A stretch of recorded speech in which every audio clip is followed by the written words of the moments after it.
কি বন্ধুরা, সবাই কেমন আছো? সকালবেলায় ঘুম ভাঙলো তো? গুড মর্নিং বন্ধুরা। তারপর তোমাদের দিন কেমন কাটছে, আমার গল্পগুলো কেমন লাগছে এগুলো একটু জানিও। আজকে আর বেশি কথা না বলে আজকে আমার গল্পটা শুরু করলাম। আজকেও সেই ছেলেবেলাকার গল্পই বলি।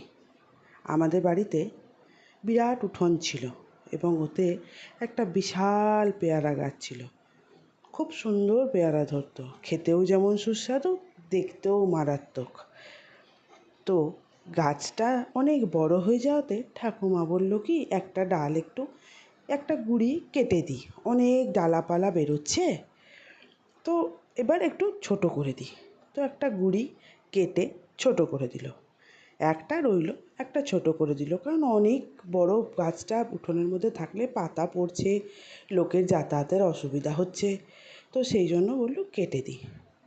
দুপুরবেলায় আমাদের সব বোন ভাইদের কম্পিটিশান লাগতো কে কটা পেয়ারা পারতে পারে। আমি তো নিতান্তই ছোট মানুষ, আমি তো আর করতে পারবো না, ওই লগি দিয়ে পেয়ারা পারতে পারবো না। আমি কি করলাম, আমি ওই গাছের ছোট্ট গুঁড়ি কাঁটাটা দিয়ে গাছে উঠতে চেষ্টা করলাম। মা বারণ করলো, মা বললো যে চেপো না, কিন্তু যেই দেখলাম মা একটু অন্যদিকে অন্যমনস্ক হয়েছে, আমি গুঁড়িটা দিয়ে আস্তে আস্তে গাছের উপর চাপতে শুরু করলাম। কিন্তু যেই না গাছে একটুখানি চাপা, হঠাৎ পা স্লিপ করে ওই গুঁড়িটার মধ্যেই পড়ে গেলাম। পড়ে যাওয়াতেই আমার ওই হাঁটুর নিচের অংশটা কেটে একদম হাড় বেরিয়ে গেল। আর রক্ত রক্ত বলে দেখে যা। কিন্তু আমি তো মায়ের কাছে যেতে পারবো না, মা তো আমাকে ভীষণ মারবে, মা তো আমায় বারণ করেছিল। কিন্তু আমি কি করলাম, পাশেই আমার কাকার বাড়ি, ওখানে ছুটে গেলাম। তখন ওই কাকারা বলল, সে কী রে, এইরকম অবস্থায় তুই আমাদের বাড়িতে চলে এলি, রক্তারক্তি, তুই ডাক্তারের কাছে যাবি না, এখানে চলে এলি, কী এবার করি বল দেখি। বরফ লাগালো, তাতেও কমছে না, কিছুতেই রক্ত কমছে না। তখন মা বলল, আমার মেয়েটা গেল কোথায়?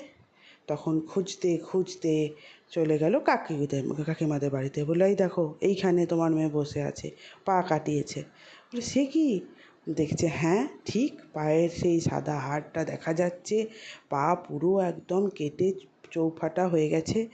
তারপরে আমার মা বলল, চল বাড়িতে গিয়ে ডেটল দিয়ে পরিষ্কার করে মা সেই একটা ব্যান্ডেজ লাগিয়ে আবার ডাক্তারের কাছে নিয়ে যায়। আর অ্যান্টিসেপটিক ক্রিম লাগানো হলো, তারপরে ইঞ্জেকশান দেওয়া হলো। নানা রকম করে রক্ত বন্ধ হওয়ার পরে ব্যান্ডেজ করে ডাক্তারবাবু আমাকে বলল, তুমি এবার বাড়ি যাও।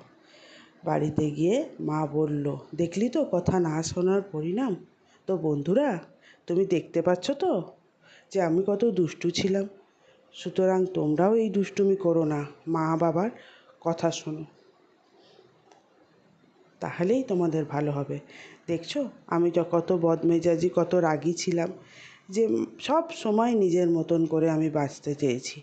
সেই জন্যই তো আমার এত দুষ্টুমি প্রকাশ পাচ্ছে, দেখতে পাচ্ছ তো। তো যাই হোক বন্ধুরা, আমার এই ছোট্ট গল্প কেমন লাগলো? আচ্ছা, তোমাদের আবার আমি বলি যে আমার একটু দোষ ত্রুটিগুলো ধরিয়ে দিও। এই বলে আমি আজকে আমার গল্প শেষ করলাম। টাটা বন্ধুরা।